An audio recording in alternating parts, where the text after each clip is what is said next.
So my name is Iris. I come from Austria. I'm born and raised.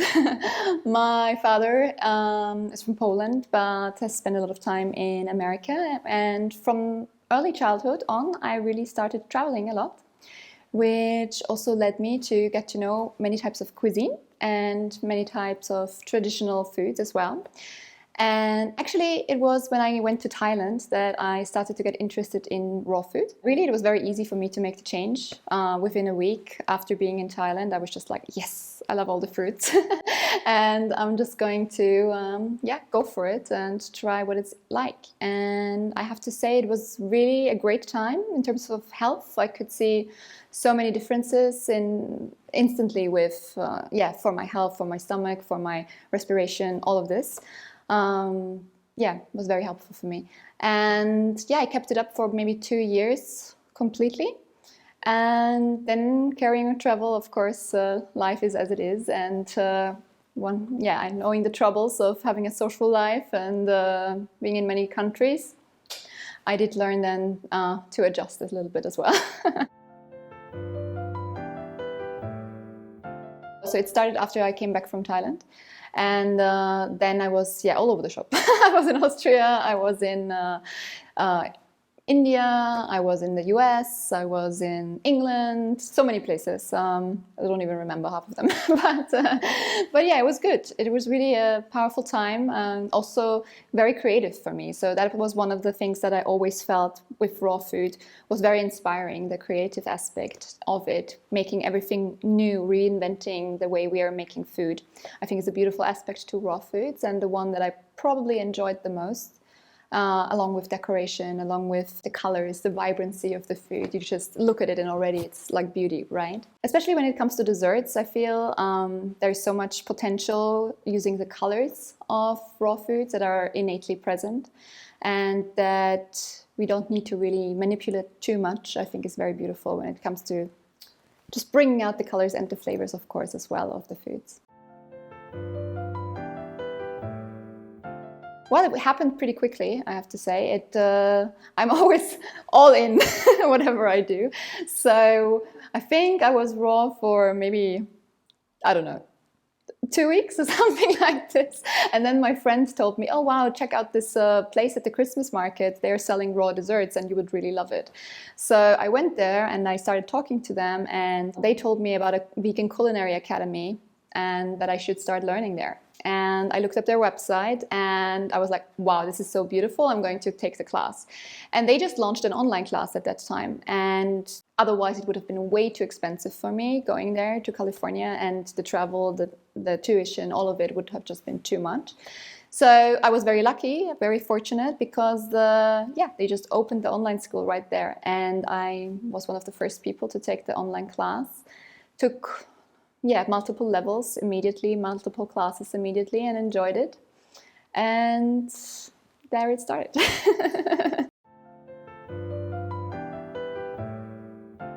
I started my own blog very quickly, started to get to know more people who are in that kind of industry.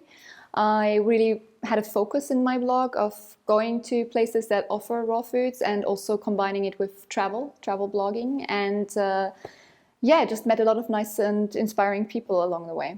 So that was one of the main things. And then I went to Goa, was a yoga teacher, and they also had a raw food focus in this yoga school. And we had just a lot of time for experimentation, preparing raw meals, and also actually cakes was when I started to be interested there. And then I was still completely raw, so I had to really find solutions being in India, and because there was not much going on at that time. Trial and error. I would say trial and error. I feel with creativity or whatever it is, whether it's cooking, whether it is something else, whether it's singing, whether it's even business, whatever it is, always there is an aspect of creativity to it. And interestingly enough, before I took the the raw chef class that I had taken there online, I never thought of myself as being creative. I thought I was working in a corporate world and administrative and very analytical and numbers and kind of things. And I didn't think I would have it in me to do anything creatively, really. And when I understood that I could start creating my own recipes and how easy it is really, I started to understand, wow, I can really create things. I can create recipes, I can create something that is so beautiful. That really quickly translated to all areas of my life. So I started to become very creative in many things, whether it's painting, whether it's singing, whether it just applies everywhere. And what the most important approach for me is, and also of course for raw desserts, is yes, trial and error. So just going for it, just allowing that initial spark of creativity, of something new that we can't even imagine or plan out, just to take place and then see what comes from there. And of course, it doesn't end there. There's a lot of work that follows that initial creative spark. But that's always what I go for, and that's always what I trust in, and that I like to, also empower people and inspire people to have trust in that, and also not be afraid to make mistakes. That it doesn't need to look perfect. That if it doesn't work the first time, you will have so many more options, to work on it and refine it, and and just come to that result at some point. And we just need to keep going, basically. So I really, the tough bit with raw desserts is that everything has to be very exact. So if you want the right textures to be there in the end, and you want it to stay set, not be too solid, not be melting away, everything needs to be very exact. And there's so many factors that have to be considered. And all of that we're going through in the class. But there's just so much that needs to be considered. And when it comes to, being just spontaneous, as I like to be in the kitchen, that doesn't always work. It doesn't quite apply. But we can have the initial creative spark. So there are lots of different techniques and reference points that I use when creating recipes. So it's about, finding the perfect flavors. Maybe that's first what I start with. Thinking of the flavors that I want to create, that I like, that I have available, the local produce that I have available to me, and just going to the market and seeing what is there can be a good starting point. And then seeing what other flavors can go with it. What do I have at home? Restriction, I think, is something very beautiful, because when it comes to raw food, or any diet, of course, it's extremely restricted in terms of ingredients, in terms of techniques that we can apply. So it's like the constraint is real. We can feel it. But that's when creativity really comes about, right? When we need to find solutions, and we need to think of what we can do differently to achieve something new. So I really appreciate that with raw foods. And just seeing, okay, what do I have at home? What is there at the market? And then see the flavors. And then, of course, it was a matter of finding the different techniques, seeing everything that can go wrong, really experiencing everything that can go wrong, and not just in one kitchen, but in many different kitchens, because I'm traveling so much and I'm all over the world, from Asia to US and Europe, all over the world, in all kinds of different kitchens, from very professional setups to the smallest home kitchen with no setup at all. I made the desserts there. I cooked in there. And just to learn, what helps to make the process easier in any of those circumstances was, learning curve, I would say, that I'm also sharing here now as well. When it comes to desserts, I'm all about raw foods, for sure. I really don't like the textures or the flavors when it comes to baked desserts, and of course not the refined ones, which are just pure sugar. Even though I had a phase in lockdown, and I'm totally guilty, and I'm confessing here. Of course, when the whole COVID situation was starting, and of course, you go for whatever is available, basically, and there is a stress. So I can completely relate, that way of, just cravings or eating something sweet because of frustration or whatever it is. I can relate to all of it, and I've done it. So, but then I see time and time again, as soon as I go to, raw desserts, there is just that whole it's a whole different mouthfeel, it's a whole different feeling in the stomach, and also mentally it's just so energizing. Mentally it's less guilt, and you can also feel just the, I don't know, the nutrients. It just feels more nourishing in a way. So yeah, I would say, what is my favorite raw dessert, I guess you're asking. It's a good question. I love chocolate things. Chocolate truffles, oh my god, yes. The truffles are for sure the best, because they're also small size, right? When we have raw desserts, they can be quite rich and quite filling, and we can really make a truffle out of any of the creams that we are preparing cake fillings from. We just need to, enrobe them with some chocolate, and then it bite-sized little treats that we can just pop in from time to time, and it's exactly what one needs. One doesn't have to have a whole cake every day, right? It's a bit much. But yeah, with the truffles we can just use all the creams, all the things that we're learning, and just have a little treat from time to time, and yeah, no guilt.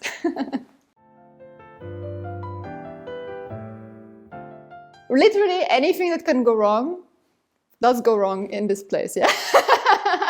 Literally, which I also really enjoy, because I feel when you're teaching something, you need to know what goes wrong. It can be quite frustrating from time to time, especially in the beginning. But yeah, everything, you just need to keep with solutions. Everything needs to be solution orientation, and there is a solution to everything. That is also absolutely true. And it's something that I feel, one learns when one is in the kitchen and allows for these mistakes. And again, this applies not just then into the attitude one brings into the cooking, but also everywhere else.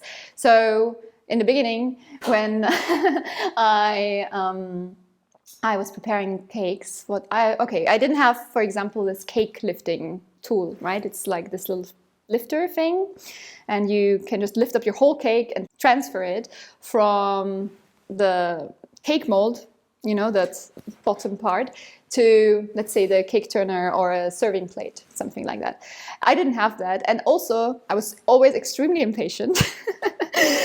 Too impatient, even though, or especially when I'm filming, right? Or I'm just so much things going on, organizing everything, being in all places all at once. And yeah, just completely impatient. And often I wouldn't wait overnight, as is definitely the best recommendation, for the cake to set overnight. And then I just, I'm like, okay, I need to film this now. Okay, so I don't have the cake lifter. I just, take it on the parchment paper, and then click, it breaks, right? So that happened during the first filming for sure a couple of times. But solution is right there, and I think it's also inspiring, because when we think of deconstructed cakes that are a way of plating desserts and cakes in a more artistic way that we can see in restaurant settings very often, it's so obvious. In that moment when the cake broke, it was just so clear, this is how this came about, this way of plating. It came about through mistakes. And again, I think every mistake just leads to, there is no mistakes. It's always just more information, I would say, that leads up to more innovation. And so I saw very clearly with that cake falling, luckily not on the floor, but just on the surface, that there is ways to deal with it. I can just plate it in a more artistic way. I can, add some ganache or some buttercream or whatever and hide the cracks, and still, serve it as a whole cake even as well. So yeah, many mistakes, many mistakes. But yeah, just always keep on going and always keep on learning and innovating. I like to learn. I think that's most important. I love to learn. I love to expand. I think life is way too short to just be focused on one thing at all times. There's just so much to life, right? And so I love to learn. I love to, I work with marketing. I study law. I love to paint when I have time. I love to sing sometimes, and also, be with musicians. And I think primarily what is most important about from all these creative things, what I love the most is being with people. I think that is most important. Whenever I learn something, I feel it's always just to give me the capacity and the ability to understand what other people are doing and are passionate about, and it is a way to connect with people. I think, yeah, all of what I'm doing is kind of circling around that. And yeah, it's always a means to connect. It's always a means to connect. Well, first of all, you can do it. I think that is most important to know, that even if we start from zero, and even if we don't have a clue, and even if we feel like we have no artistic eye, or we don't know what we're doing, and even if there is mistakes, there is nothing that can stop us. There is literally nothing that can stop us. And if we put our mind to something, and it's something that we really feel passionate about, if it's something that we want to do, then we can do that. And it's just about connecting with the right people that can teach you, that share the same interests, that can inspire you, that you can learn from, and that ultimately also always will learn from you, because it's always a two-way street. Even teacher-student is always, equal learning, not just one way. Otherwise, yeah, just go, keep on going, keep learning. There's so much online, there's so much classes available now that you can really dive into, and follow your passion, follow that inspiration. So often we do things just for money, we do things just because we have to, but often it feels like a trap, maybe. And I think as soon as we trust that instinct that we all have to know what is of most benefit and to know what is the next best step, and just follow that, then immediately everything starts to blossom and flower, and yeah, so much more to see in the world than we ever thought. Coming years! I'm happy to know what's coming next week. Well, next week I'm going home, first of all, and then I'll be traveling. Traveling to Europe, to Canada, to Asia. Who knows? That's as much as I can say. Some exams for law, for sure. Work, for sure, client work. But apart from that, the world is open and excited to expand into it. Super excited to see what comes in the whole course and to meet all of you and get to know all of you.